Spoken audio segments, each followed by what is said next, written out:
Hello students, तो आज हम देखेंगे हमारा short question from your chapter D and F block elements. ठीक है, तो बच्चों D and F block elements से जो भी प्रोबेबिलिटी होगी आपके क्वेश्चन पूछने की नहीं और term two board examination, that will be from give reasons. आपसे रीजंस पूछे जाएंगे कि ऐसा रीज़न क्यों हो रहा है। जैसे आपसे पूछा जाएगा कि मेल्टिंग पॉइंट में डिप क्यों है, या फिर एटॉमिक रेडियस में चेंज क्यों है, या फिर ये ट्रांजिशन मेटल्स क्यों हैं, इनकी ऑक्सीडेशन स्टेट्स के रीजंस क्या हैं। तो रीज़न बेस्ड क्वेश्चन आपका डिज़ाइन होगा आपके डीएनएफ ब्लॉक एलिमेंट से।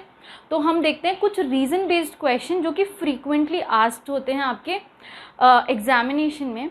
और एक और चीज़, एक्टिनॉइड्स जो वाला जो पार्ट है आपका वो टोटली हटा दिया है। तो जो आपके PYQs हैं जिनमें एक्टिनॉइड्स के क्वेश्चन हैं वो हमें नहीं देखने हैं। Only we have to go for D block elements, और एफ ब्लॉक एलिमेंट्स में ओनली हमें लैंथेनॉइड्स पे फोकस करना है। ठीक है, तो लेट्स सी द क्वेश्चन कि क्वेश्चन क्या है।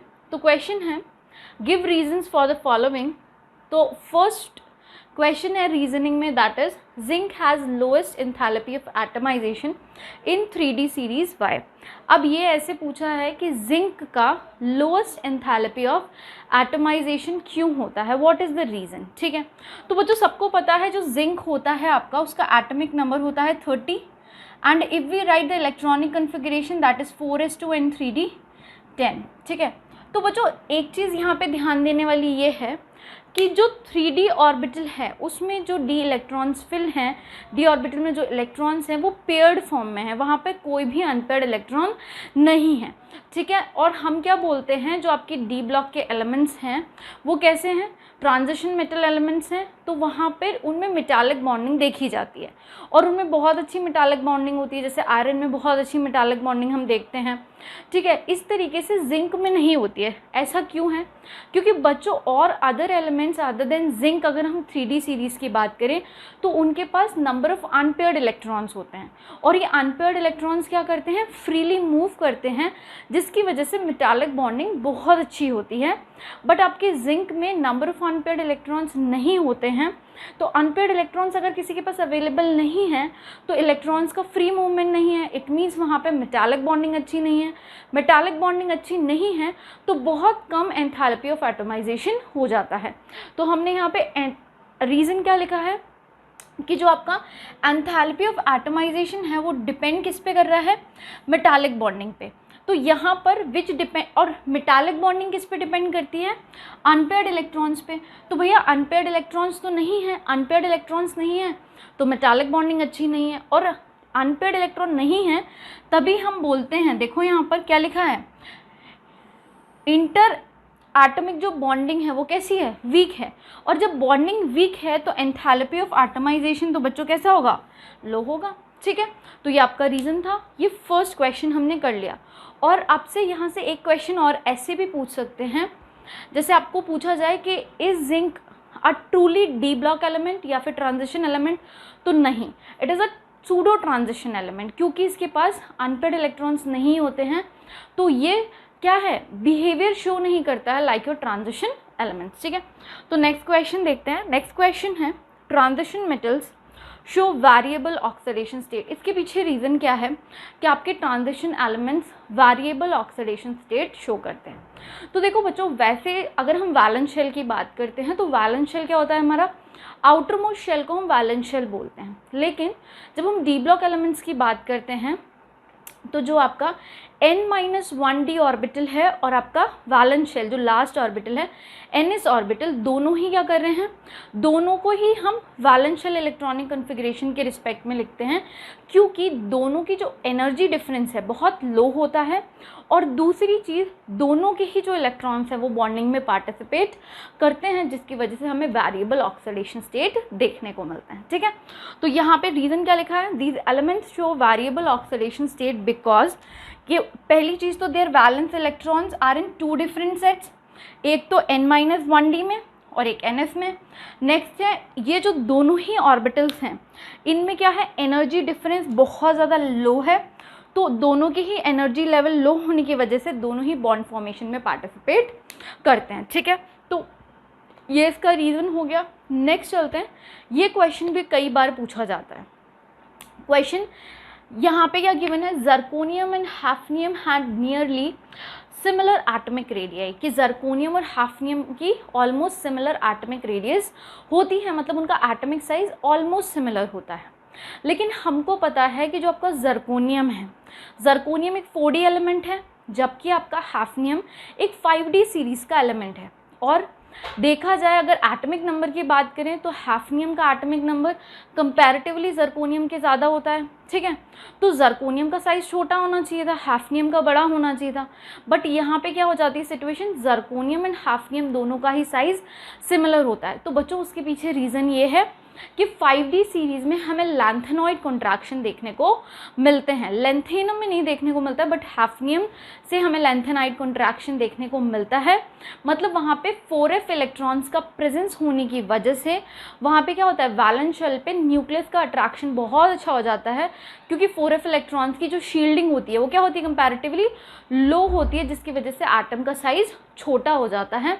तो अगर यहाँ पे क्वेश्चन आता है 1 मार्क्स में, जर्कोनियम हाफनियम के रिस्पेक्ट में पूछे कि सिमिलर साइज क्यों है, या आपसे ऐसे पूछे कि why 4D and 5D series elements have same atomic size, तो आपको सिंपल सा आंसर लिखना है, the reason is the presence of 4f electrons in your 5D series elements as well as you can write वहाँ पे answer क्या, कि lanthanoid contraction उसके पीछे रीज़न होता है, जिसकी वजह से 5D सीरीज एलिमेंट्स का साइज़ क्या होता है, छोटा होता है and becomes equals to the 4D series elements, ठीक है। अब चलते हैं नेक्स्ट क्वेश्चन पे, that is your D question. तो यहाँ क्वेश्चन क्या बोल रहा है, transition metals form coloured compounds. Transition metals coloured compounds क्यों फॉर्म करते हैं। तो देखो बच्चों, आपको पता है ट्रांजिशन एलिमेंट्स होते हैं, उनकी एक खास बात है, उनके पास क्या प्रेजेंट होते हैं बच्चों, अनपेयर्ड इलेक्ट्रॉन। क्या प्रेजेंट होते हैं, अनपेयर्ड इलेक्ट्रॉन। अनपेयर्ड इलेक्ट्रॉन कहाँ प्रेजेंट होते हैं, उनके डी ऑर्बिटल में, ठीक है। तो होता क्या है बच्चों, अगर डी ऑर्बिटल में कोई अनपेयर्ड इलेक्ट्रॉन है तो वो क्या करता है, विजिबल रीजन की लाइट को अब्जॉर्ब करता है, और जब वो विजिबल रीजन की लाइट को अब्जॉर्ब करता है तो वो अपने ग्राउंड स्टेट से एक्साइट होके अपने एक्साइटेड स्टेट में चला जाता है, और जब वो डी एक्साइट होके वापस ग्राउंड स्टेट में आता है तो वो क्या करता है, जो रेडिएशन इमिट करता है वो विजिबल रीजन में जो भी उसका रेंज लाई करता है उसके रिस्पेक्ट में हमें कलर देखने को मिलता है। तो अगर एग्जाम में क्वेश्चन आता है कि ट्रांजिशन एलिमेंट्स कलर्ड कंपाउंड्स क्यों शो करते हैं, तो उसके पीछे रीज़न है डी ट्रांजिशन। रीज़न क्या है, डी ट्रांजिशन। डी ट्रांजिशन समझ रहे हो, डी ऑर्बिटल से electron from its ground state excites by absorbing energy from visible region and excites to excited state, and वहाँ पे जब वो डी एक्साइट होकर वापस ग्राउंड स्टेट में आता है तो जो भी वो एनर्जी इमिट करता है उसके रिस्पेक्ट में हमें लाइट देखने को मिलती है। That is why your transition elements show coloured compounds, ठीक है। नेक्स्ट चलते हैं नेक्स्ट क्वेश्चन। हाँ, ये क्वेश्चन भी अच्छा है। Transition elements form interstitial compounds, कि भाई ट्रांजिशन एलिमेंट्स इंटरस्टिशियल कंपाउंड्स क्यों शो करते हैं। तो बच्चों होता क्या है, जो भी आपके ट्रांजिशन एलिमेंट्स हैं उनकी जो इंटरस्टिशियल साइट्स हैं उनमें कौन ट्रैप हो जाते हैं, like atoms like your hydrogen, carbon, nitrogen, वो उनकी इंटरस्टिशियल साइट्स में क्या होते हैं, ट्रैप हो जाते हैं। किसके, ट्रांजिशन एलिमेंट्स के इंटरस्टिशियल साइट्स में, जिसकी वजह से हमें क्या होता है, क्रिस्टल लैटिस ऑफ मेटल में जो भी ट्रैपिंग हो गई है आपके हाइड्रोजन, कार्बन या नाइट्रोजन की, उसकी वजह से हमें इंटरस्टिशियल कंपाउंड्स देखने को मिलते हैं, ठीक है। तो ये तो थे most probable asked question by CBSE in your previous years CBSE board examination. लेकिन अभी हम कुछ क्वेश्चन ऐसे देखते हैं जो एफ ब्लॉक से आपसे पूछे जाते हैं, एंड हमें स्पेसिफिकली सिर्फ किसको देखना है, ओनली लैंथेनॉइड्स को, ठीक है। तो एक बार आप इसको नोट करो, फिर हम लैंथेनॉइड्स के क्वेश्चन देखते हैं। सो स्टूडेंट्स, अब हम देखते हैं कुछ और क्वेश्चंस जो कि इंपॉर्टेंट हैं। वन क्वेश्चन इज, ये डी ब्लॉक का ही आपका क्वेश्चन है, that is why Mn2+ compounds are more stable than your Fe2+ towards oxidation to their +3 state, ठीक है। अगर Mn2+ और Fe2+ की हम बात करते हैं तो +3 ऑक्सीडेशन स्टेट में जाने के लिए तो जो कंपाउंड्स हैं वो Mn2+ कंपाउंड स्टेबल हैं, then Fe2+ towards oxidation to their +3 state. का मतलब क्या है कि Mn2+ Mn3+ में नहीं जाना चाहता, जबकि Fe2+ जाना चाहता है, क्योंकि Mn2+ के कंपाउंड स्टेबल हैं। स्टेबल है मतलब वो +3 स्टेट में नहीं जाना चाहते। तो रीज़न देखते हैं। देखो बच्चों, Mn है, उसका एटॉमिक नंबर सबको पता है, दैट इज़ 25। Fe की बात करेंगे तो एटॉमिक नंबर सबको पता है 26। इलेक्ट्रॉनिक कन्फिग्रेशन क्या होता है बच्चों उसका, दैट इज़ 4:2 and 3d5, जबकि आप Fe की बात करेंगे तो ये होता है 4:2 and 3d6। ठीक है, अगर हम इनके 2+ स्टेट की बात करते हैं Mn के, तो 4s से 2 इलेक्ट्रॉन निकलेंगे, वैलेंस शेल से निकलते हैं। ठीक है, तो यहाँ सिर्फ 3d5 बचेगा। और अगर Fe2+ स्टेट की आप बात कर रहे हो देन आपका हो जाएगा 4s0 and 3d6। लेकिन जब आप Mn3+ की बात करते हो तो उस स्टेट में क्या होगा, ये हो जाएगा 4s0 and 3d4, जबकि Fe3+ हो जाता है 4s0 and 3d5। तो अब बच्चों खुद देखो, यहाँ पे बोल रहा है कि Mn2+ के जो कंपाउंड्स हैं वो स्टेबल हैं, ठीक है, towards oxidation to their +3 state, ये स्टेबल हैं, जबकि 3+ स्टेट के कंपाउंड स्टेबल नहीं है। तो बच्चों खुद सोचो, अगर किसी के पास स्टेबल कन्फिग्रेशन है, और स्टेबल कौन सा, हाफ फिल स्टेबल कन्फिग्रेशन है, तो क्या वो अपनी स्टेबिलिटी को लूज़ करके 3d4 स्टेट में जाना चाहेगा, नहीं जाना चाहेगा। जबकि अगर आपका Fe2+ स्टेट में मतलब 3d6 कंडीशन में है और वो एक और इलेक्ट्रॉन लूज़ करके 3d5 स्टेट में जा रहा है, मतलब वो स्टेबिलिटी की तरफ जा रहा है। कहाँ जा रहा है, स्टेबिलिटी की तरफ, मतलब उसको हाफ फिल स्टेबल कन्फिग्रेशन मिलेगा। तो ऑक्सीडेशन के लिए Fe2+ जो है, Fe2+ ज़्यादा टेंडेंसी शो करता है, जबकि Mn2+ नहीं करता। तभी Mn2+ के कंपाउंड स्टेबल होते हैं 2+ स्टेट में, जबकि Fe2+ के नहीं होते, क्योंकि Fe3+ स्टेट में वो ज़्यादा स्टेबल होता है। ठीक है, अब चलते हैं नेक्स्ट क्वेश्चन पे। बच्चों जो लेंथेनॉइड से क्वेश्चन बनता है वो क्वेश्चन कहाँ से बनेगा, एक तो आपका बनेगा लेंथेनॉइड कंट्रैक्शन से, ठीक है, जिसमें कि हम देखते हैं साइज आपका लिंथेनियम टू लुटेटियम डिक्रीज होता है अपनी 3+ स्टेट में, एक क्वेश्चन वहाँ से बनने की प्रोबेबिलिटी। और second sure question oxidation state से बनेगा, क्योंकि बहुत छोटा पार्ट है लेंथेनॉइड्स का, तो फॉर श्योर जो क्वेश्चन आने वाला है that will come from your oxidation state. तो बच्चों यहाँ पे क्वेश्चन गिवन है, that is although +3 oxidation state is a characteristic oxidation state of lanthanoids, मतलब लेंथेनॉइड की जो सबसे मोस्ट कॉमन ऑक्सीडेशन स्टेट है दैट इज +3, लेकिन जो सीरियम है वो +4 ऑक्सीडेशन स्टेट शो करता है।